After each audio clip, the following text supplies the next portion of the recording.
go ahead and just get into the NBA East real quick first. And the first thing I gotta say is the top four teams are looking really good right now. You also got like Philadelphia just outside the top four that's looking really good. The Bucks, Giannis Antetokounmpo looks like he's gonna have an MVP season this year. The way he's looking, he's just on another level. There's only a couple other people, but we'll get to that later.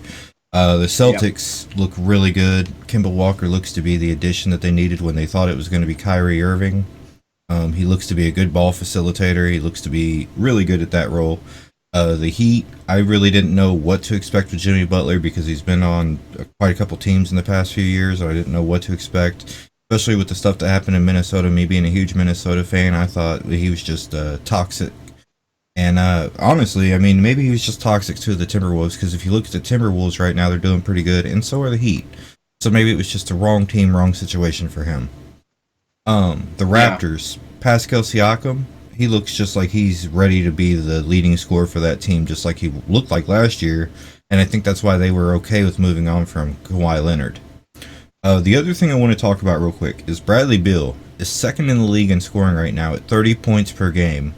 And they only have 4 wins over there in Washington. It makes you really wonder what's going on there in Washington and what they need to do to get some more help around him. What do you think about that?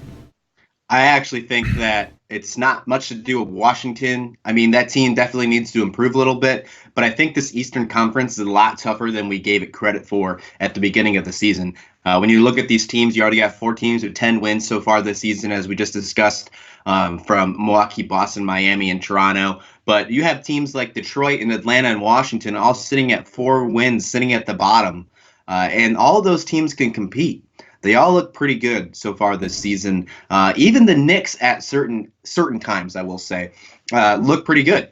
And so I would say all around this Eastern Conference has gelled to be a little more competitive than we gave them credit for. I'm really enjoying Miami. We've been discussing Miami a few weeks now, and I think you hit the nail right in the head with Jimmy Butler. I think that he might have just had a bad situation with Thibodeau and Minnesota over there. But I think finally he's found a good spot. I think that he fits the culture very well. I think when you watch that post game conference and they were talking about like uh, he was like, no, this conference is for me. This press conference is for me. Like discussing with his teammates, just joking around. Some people said that was selfish, but that wasn't at all. That was that locker room chemistry that those players have with each other, and that's good. That's good to have between those players, and you can see it. And they have a nice spread between young and older players, mostly on the younger side for Miami, which is good for the future for that team. Them sitting at 10-3 is a great spot for them, and look for them to have a great weekend and a great week of basketball. They're going to continue to be in the top four for a while. I'm really enjoying what Miami looks like, and for Chicago, or for not Chicago, I'm sorry, for Washington, Bradley Beal. My God, he's been insane.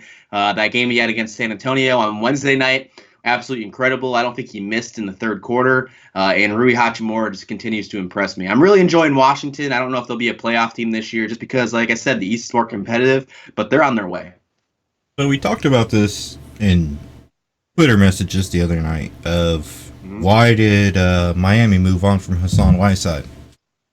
And I was telling you that I thought when watching Portland play, Hassan Whiteside was a major issue defensively because he likes to camp the lane and he was making everybody else, like if there was a pick and roll, he wasn't coming forward for the pick and roll.